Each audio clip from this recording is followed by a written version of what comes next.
What's going on, FA Nation? Jon Impemba here with Adam Ronis, bringing you the Fantasy Alarm NBA DFS live stream for Monday's 11-game slate. Adam, you did the playbook today. You and I were on the podcast last night for the first look here. This is a pretty interesting slate we got here.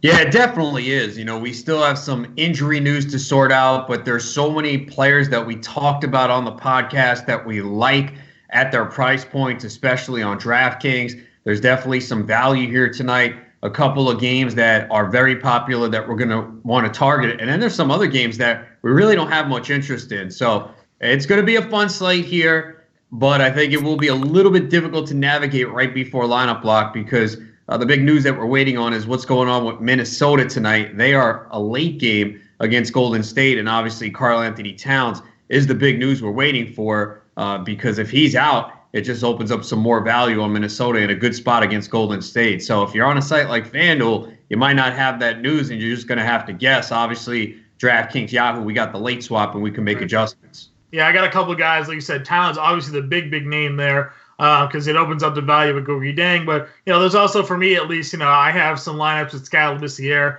If we find out Carmelo Anthony sits on DraftKings, he's $3,100. That opens up the slate a ton for you. So definitely a lot of injuries that we're looking at. You mentioned Minnesota, Golden State's also that late night hammer that we like to go with. 221 total there, 1.5 point spread. A lot of high totals here. New Orleans, Portland, 230. Houston, Sacramento is 230.5. Malcolm Brogdon just ruled out, by the way, for the Pacers. So Aaron Holiday likely going to start there. Cheaper option, but Lamb and Sabonis both active as well. Going up against Toronto, losing a big point guard there, maybe a better matchup now for Lowry, with Brogdon ruled out of the lineup. So like you said, hopefully we get some more of this news while we're rolling. There's a lot of games to get to. You did the playbook today, so why don't we just jump into it here at the top of the point guard spot. We talked about it a lot to begin the podcast with Trae Young's price tag being more expensive than James Harden on DraftKings. You have him in your playbook. Is he somebody you're going to today?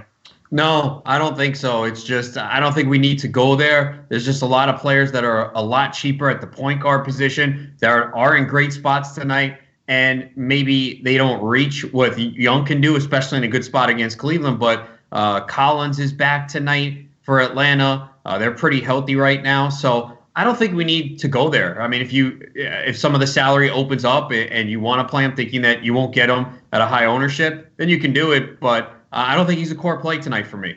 Yeah, I mean, I think he's a good pivot. Exactly. I don't think there's going to be a lot of ownership there. This sort of started the trend of like what's going on with DraftKings pricing was Russell Westbrook getting a decrease in price point despite the fact that he's been unreal of late. We have high ownership projection on him today, rightfully so. Is he where you're starting your lineups today? Yeah, I think so. This is the Westbrook that we were hoping to see that we really didn't see much for early in the season, but he's really come on lately, been more aggressive. I mean, the last 3 games, 21, 31, 25 shots from the field, at least 53 DK points in 3 straight, and a good matchup here against the Kings. Projected total, as you mentioned, right around 230. So, yeah, just at 8,900, he should be able to 5X that easily and potentially more. Yeah, I agree with you there. Another play, we just mentioned Brogdon being out. You do have Lowry in the playbook there, but below him, Dame Lillard getting a big price drop for whatever reason at home against a Pelicans team allowing the most fantasy points to the point guard position this year. I've gone most of my lineup builds. I've actually taken the Lillard route over Westbrook, but again, I don't think either can be a wrong play today.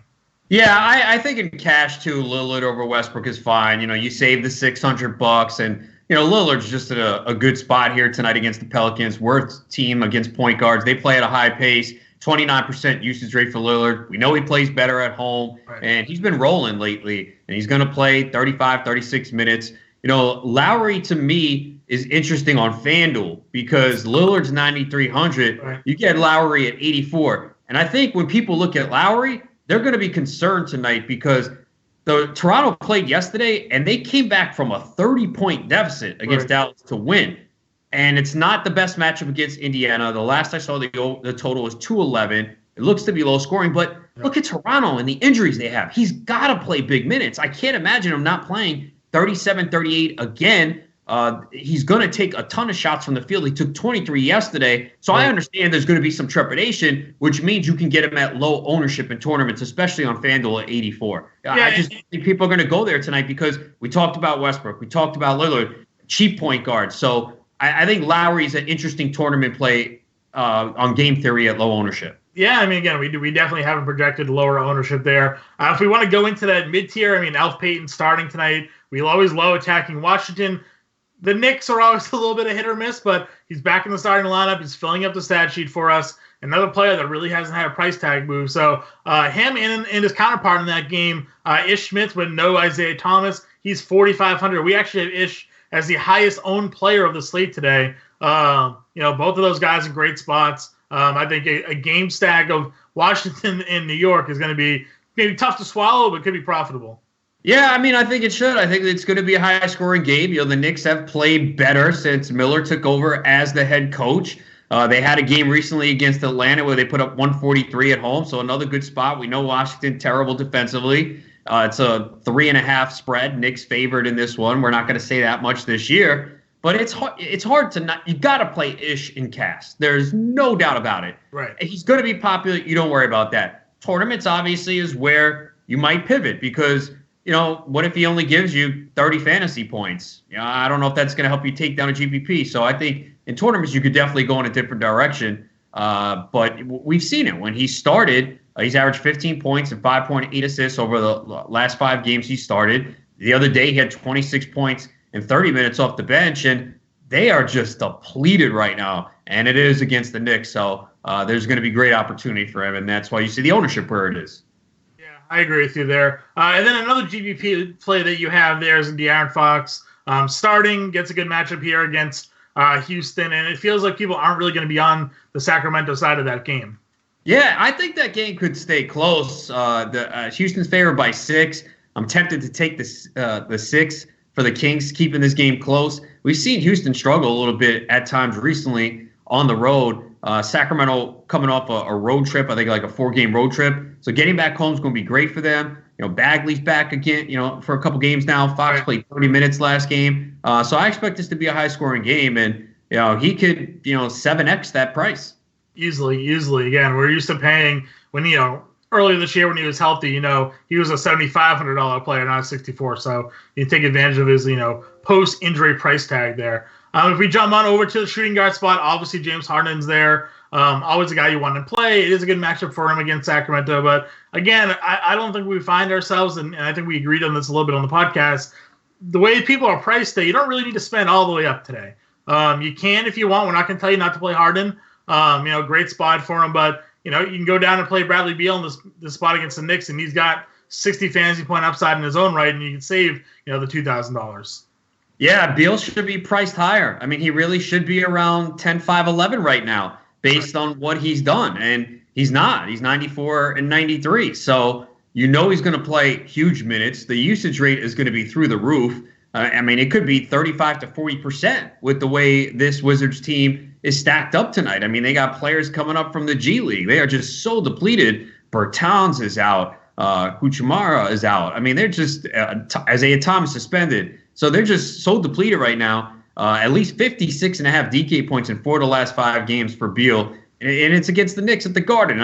You really can't ask for much more, man. He's got to be like a staple of your lineups tonight. Yeah, I agree with you. After a slow start coming back from injury, D'Angelo Russell is starting to pick it back up. 20 shots in each of the last 2 games. Really good spot here against Minnesota. We do love to attack them with guard play. I think it's $7,500 over on DraftKings. That's another, really great bargain. And then the counterpart here, you have basically Russell and Wiggins flip salaries on DraftKings and FanDuel.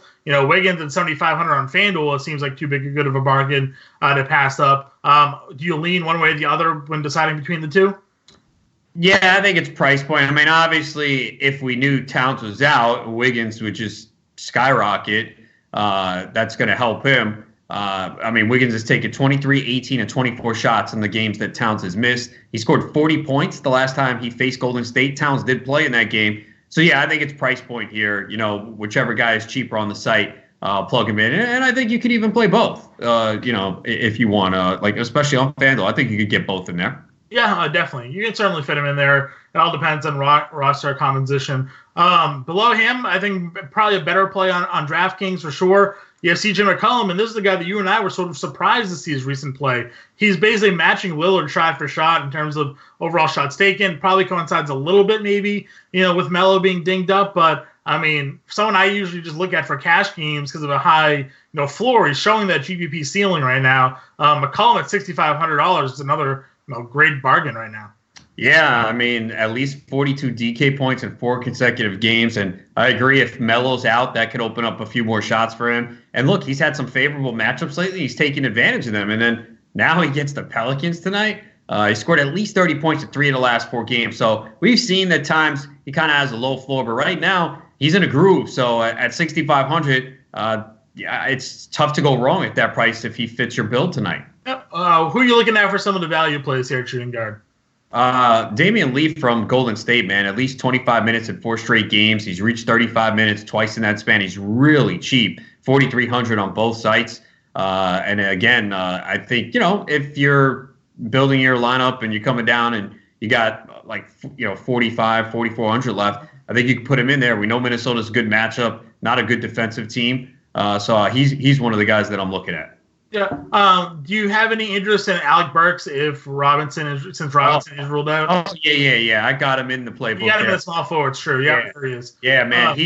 He's someone that I don't know if he's going to be highly owned tonight. He's played very well. Right. At least 31 FanDuel points in 5 of the last 6 games. And I think we talked about it on the podcast. Small forward on FanDuel can be tough. And tonight it's not great. So, yeah, I mean, especially on FanDuel. I like him. I mean, DraftKings, I think you can get him in there too. But you remember, they're probably looking to trade this guy too. So I think they want him to play the boost that value up for sure. Right. And he's taking at least 13 shots from the field 4 of the last 5 games. Yeah, absolutely. Like Burks a lot tonight. Above him, obviously the top price guy, and I think someone that's going to be. I guess I'm surprised to see his ownership low at small forward here, especially FanDuel, because it is kind of tough. But Brandon Ingram is almost like a lock and load for 40 plus fantasy points, and then this is a good spot for him against Portland. Is he somebody you find fitting in your lineups today, or are you kind of looking to spend, towards the mid tier at small forward? Yeah, more in the mid tier, but you're right. I mean, look, he's got a 29% usage rate. I just think when people are looking at small forward tonight, I think they're looking at the value here. Troy Brown Jr. obviously is someone, even though he's not in the starting lineup, we know he's going to play 25, 30 minutes against the Knicks. He's 4,800 on both sides, so I think on FanDuel people will go there. I think Joe Ingles on FanDuel is not that bad. I know it's not the best matchup against Miami, but he's still relatively cheap, and he's playing huge minutes, running the point a little bit with Mike Conley out. So I think people might be looking to save some money tonight at that position is my guess. Yeah, somebody I was surprised to see not starting was Troy Brown Jr., given all the injuries that they have, even though Davis Bertans is ruled out. They're starting Schofield, who had basically been their pack-up center, a power forward. So only $4,800. I still think there's good value here for him. And again, you get that matchup against the Knicks. So yeah, he's still gonna play 25 to 30 minutes, I think. I mean, he had 19 points in 30 minutes against the Sixers, and now gets a better matchup here. At least 25 FanDuel points in 5 of the last 7. And for cash, that's pretty much what you're looking for. So yeah, definitely a great spot tonight. And it doesn't matter if he's not starting. I still think the minutes will be there.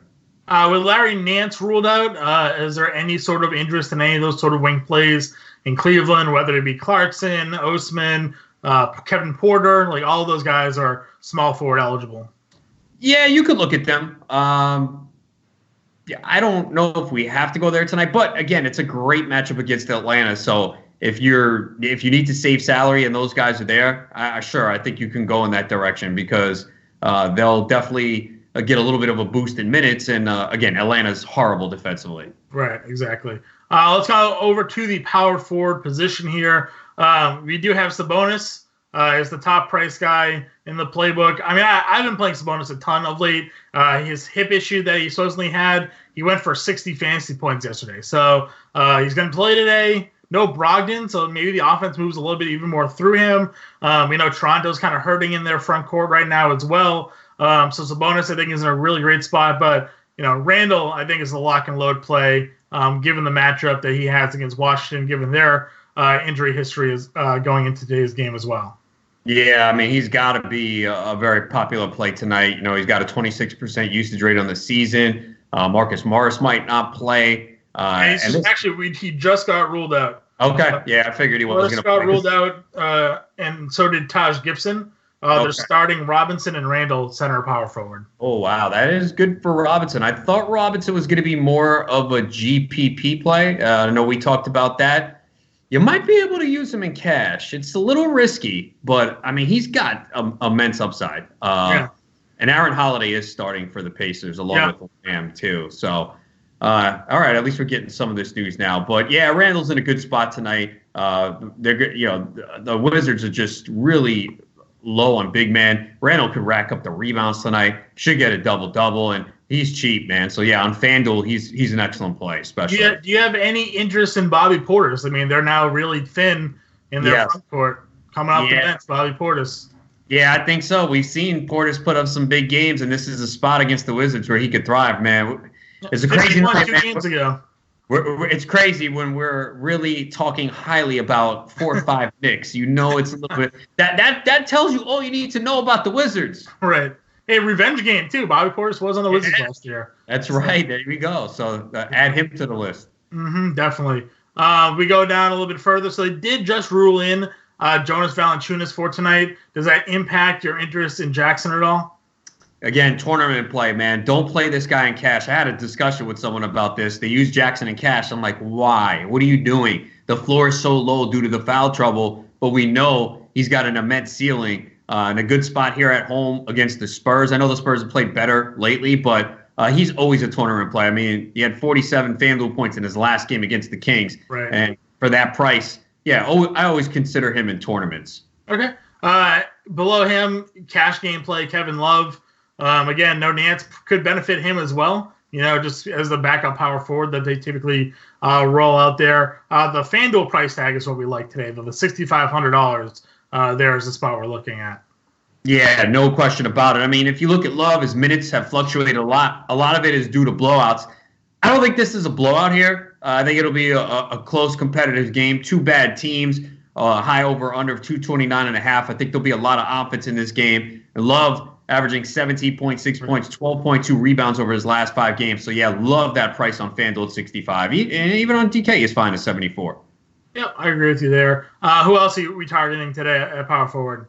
Yeah, I think, a couple Toronto guys, Rondae Hollis-Jefferson, they're just going to need his minutes. They're so depleted in the front court there. And we saw what he did yesterday against the Mavericks, 34.3 DK points in 29 minutes. And Chris Boucher, obviously, 3,500 on DraftKings, 39 on FanDuel. Now, there is some risk with him, because I thought originally when Gasol and Siakam were out that he was going to get a lot of minutes. He only played 13 in that first game against the Wizards. Yesterday, 24 minutes in that comeback. He was instrumental. He had 21 points, 7 boards, 4 blocks, 2 steals, 12 shots from the field for 41.3 DK points. Now, I don't think he gets that many tonight, but we only need him to get 25, 30. I think he could do it.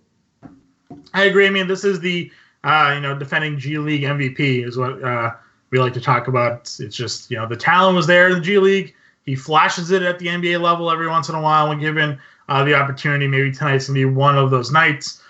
They go up over the center. We know the biggest question is whether or not Talon plays. Just for the overall slate impact, it's not even that I think I really have interest in playing Towns. Just coming off the injury, maybe he's gonna be limited, and that worries me just a bit. But it just affects sort of how you go about the rest of the players on that team, right? If Towns is ruled out, we go back to Gorgie Deng. Super cheap, 4,300 on FanDuel, 4,600 on DraftKings. Great matchup against Golden State. And we've seen him be very productive of late. So that's basically the biggest question is whether or not Towns is going to be active or not, because you can definitely go down and spend up for Deng there. Yeah, I mean, that's the biggest thing. I think, Andrew Wiggins will probably going to still play, but obviously you'd feel a lot better if Towns is out. Shabazz Napier, obviously, is a game-time decision, I think, due to illness. I mean, he's a guy that's been in the starting lineup. I think he's 34 in DK. That's another guy you can go to. So, yeah, that's the key. And unfortunately, I don't think we're going to get this news. We're not going to get this news before 7. So, on FanDuel, I think there's enough on FanDuel that you don't have to risk any of those guys tonight. Just play it as if he's in. Obviously, on the late swap sites, you got time to figure it out. Yeah, you can throw Deng in like your util maybe or something like that. And that's very important that you said that, because I see so many people mess this up, man. And I always go back and double check, put the point guard that you have at 730 in the point guard spot. Leave the guard open for flexibility. Leave the utility for the late game. Now, if you got a bunch of guys in the 7, you're stacking Wizards and Knicks, and you got a lot in that game, you might not have the flexibility, but just do what you can to leave that utility spot and the guard and forward spots on DraftKings open, and just put the early player games in the point guard, shooting guard, small forward spots, etc. Exactly. Need that flexibility, especially in late swap, because you may not be late swapping, but your opponents definitely are. So, that's the key to winning there. If we go down at center, you do have Nikola Jokic. I think it's a great spot for him going up against Phoenix. The way he's been playing right now, hard to really just ignore the production there. Yeah, definitely. I mean, and I don't think a lot of people are going to play into him tonight. It's back-to-back, but he only played 27 minutes, and it wasn't, they were, in L.A.? Now they're going to Phoenix. That's a short flight. So not a big deal. I think, him being able to be limited on minutes last night was, a good thing. And he's just been playing so much better lately, because there was a period where I was like, nope, not playing him. But I've seen I've seen enough that he's turned the corner here. At least 49.8 DK points in 4 of the last 6 games, and great matchup tonight as well. Yep. Someone that, again, got a big price dip for whatever reason on DraftKings was Hassan Whiteside, even though he had like 7 blocks the other game and went for 60. Great spot here against Pelicans. He's going to go up against, Derek Favors for like 25 minutes and get Hayes or Okafor. Like, this is just a spot where he's going to just smash, in my opinion, and he is my starting center tonight. Yeah, it's hard not to play him. There's a couple good options. I know we'll speak about one coming up, but at 7,900, man, he's basically a lock for a double-double right now. It's 10 consecutive games, and it's the minutes. I think maybe 3 weeks ago we were like, well, he's playing 24, 26, 28. I mean, he's been playing in the 30s now, and that's huge, man. At least 31 minutes in 5 consecutive games, 14 blocks over the last 2. I mean, we have already seen him have a 10-block game this year, so huge upside as well. So, yeah, it's really tough not to play him on DK. Yeah, it's right. You said just that block upside, knowing that he's going to get you double as well. That's 7,900. It's laughable, really. Below him, you have Nikola Vucevic. Shout out James Grande, going to be at this game tonight. Told him he is a big Chicago Bulls fan living in Orlando. So I told him I was going to go ahead and stack Vucevic against his team because they're just terrible against centers. So I think Vucevic's in a really great spot, and he's coming off a really big game as well. Yeah, and he's cheap. I mean, we usually don't see him at this price tag. You mentioned the game. He's coming off 23 points, 12 boards, 6 steals for 57 DK points, taking at least 15 shots in all 4 games. So it's not an appealing game. I think the total's 207. We typically see the low totals with Orlando, but he's one guy in there. I mean, 7,700 on FanDuel too, man. I mean, lock him in cash. Yep. GPP play that we alluded to a little bit earlier. Mitchell Robinson starting. This is another guy that last year I played a ton of at the end of the year. He double-doubles, blocking a bunch of shots. Now, again, going up against Washington, his one problem is fouls. So him being in the starting lineup, we'll see how long he can stay out there. Not that Yamahini is going to put him in any trouble, really, but you never know. He definitely sells out for the block. And that can definitely get him in some foul trouble early, which is why I like Bobby Portis possibly as a pivot. But Robinson, I think, is a great play here. Yeah, I mean, look, he's got immense upside if he stays out of foul trouble. We saw it recently against Atlanta, kind of similar matchup. He played 29 minutes, 45.3 DK points.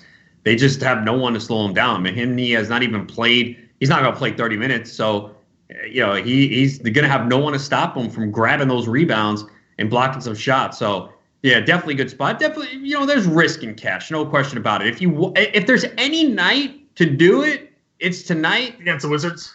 Yeah, but I prefer to use them in tournaments, and I did have them in an example tournament lineup, I believe, on FanDuel. Yep, and then again, we already touched upon Deng there. You didn't have, Drummond in your lineup. Does nothing interest you there? Even if Embiid sits, then he'll go up against Al Horford, who I got to watch Drummond just rub up and down the court as a member of the Celtics, as a Celtics fan. Does that appeal to you at all? Yeah, it does, and I thought about putting both those guys in. They're tournament plays. Okay. You never want to say don't play them because they're so capable of blowing up. I just the way this slate is tonight, it's just like Vooch is a good price, Whiteside, Jokic. So if you have the money and you have a lot of players you like and it comes down to them, you're going to get them in low ownership. Sure. So certainly in tournaments, I don't think you need to use him in cash. Yep. I don't think you need to go there tonight in cash. And then a player I've seen in chat already a couple of times, John Collins is making his return tonight. They didn't price him down at all. He's in the mid sevens, over on DraftKings. I think FanDuel he has like a similar price tag on 7,700. So he's not cheap, but they have said he's going to go in and play right away. They said he's even going to play some center. We know he has a ton of upside. Does Collins at all appeal to you? Yeah, thought about putting him in. I think he's fine, especially since we know there's no minutes limit. And again, high total here tonight, 229.5. And I do think it's going to be a high-scoring game. So, yeah, you can go there. Okay. Any final thoughts here as we wrap up this stream? I mean, hopefully we get some more news, but I don't think we're going to get the Minnesota. So if you are playing on DraftKings, kind of leave the utility spot open if you have some players in the late game. This way, if Towns is ruled out, you can get Gorgie Jang in there. Exactly. All right, everybody. We'll be in subscriber chat, answer any questions you guys have up to roster lock. Again, get us on Twitter again. Also, everything's out, so good luck, and let's go win some money.